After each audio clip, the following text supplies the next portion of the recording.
Mary, congratulations on being elected as Vice President for Business. Election night, results night, you seemed totally surprised when your name was called out. Why was that? Yeah, so I was, and I even still am now.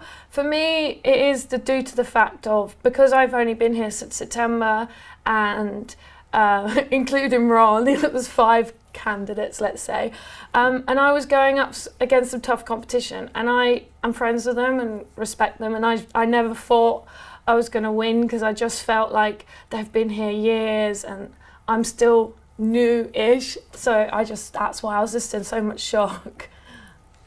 We loved your campaign video. Oh, thank you. Is the real Mary that energetic and excitable? I would say so, yes. Yeah, especially if I've had like my coffee, then yeah. How would your friends describe you? And what about your worst enemy? How would they describe you? Probably similar but more annoying. So my friends would say I'm quite loud, and my enemies would probably not like that because they can hear me. And then I'd like to say they think I'm quite caring and I am quite outgoing, so I would say that I'd like to think they'd say that. I know they'd definitely say that I'm loud and maybe a bit crazy actually, but I'm really black and white, so I'm very, very honest, and some people might not like that because I'm respectful, so I won't be disrespectful to somebody, but I won't lie to them, and some people might not like that. Because of that, I don't necessarily follow the crowd, so that could be reasons. Hopefully not, though. Hashtag Copsey can was your campaign slogan. Yeah.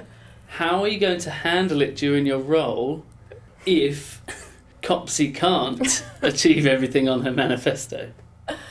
Well, I'm always up for a challenge, and I think anything that's worth fighting for is not going to come easy.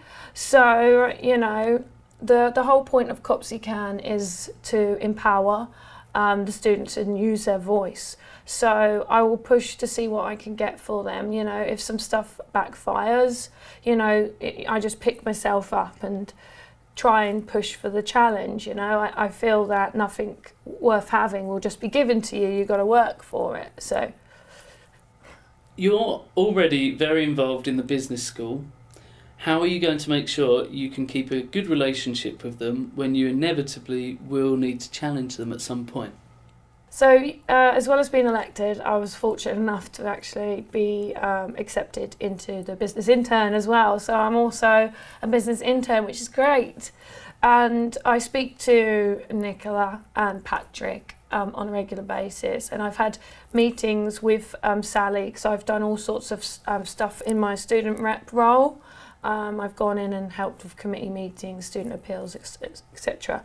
For me, because I'd like to think that I'm building a good relationship with them, I know what their job is and they know what mine is, and at some points in time we might not always agree at everything, but as part of working together, that's what makes everyone so unique and different, because we're all got our own views.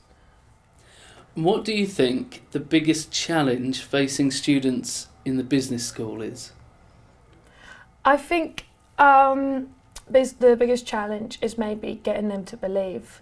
So for me, I want them to be able to trust me, and if they're new students, or January starters, September starters, or even if they've been here years and they necessarily don't know me well enough yet, I think for me it's getting them to believe, you could trust me. I want to do things that are good for you. It's not about, oh, look at me. I'm not all about being the most popular. I'm about helping them. So I think the biggest challenge will get them to believe in me and trust me. And what are you most excited about working on when you take up post in July?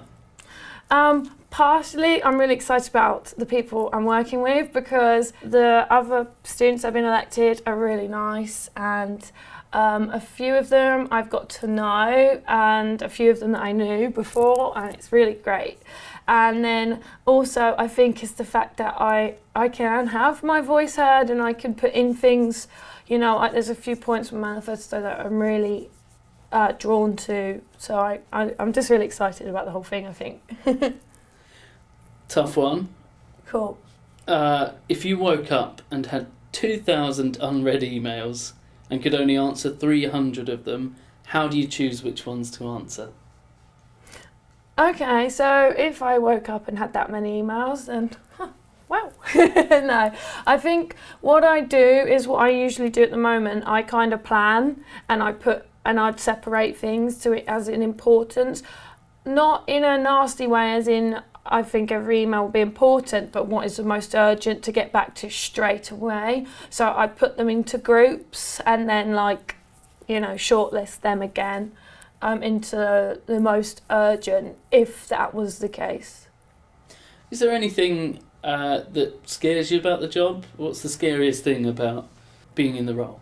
For me, I think it's the scariest thing. It sounds really daft saying this because I'm a really confident person, but when it comes to my self-confidence, it's not necessarily as my confidence is up here with talking to people, but my self-confidence is like a bit lower.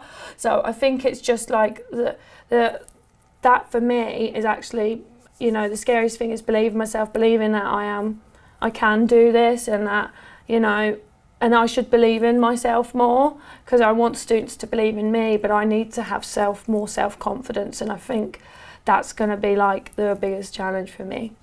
You seem to have a great sense of humour, so importantly, tell me your favourite joke. Oh my goodness. My banter can be a bit savage, so I won't go down that route, but I don't even know.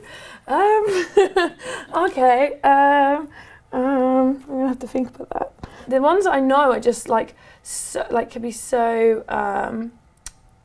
cheesy. Oh my goodness. Oh, I feel bad because I can't think of one. Don't worry about it. Thank you very much. Yeah. And good luck in your new role. Thank you.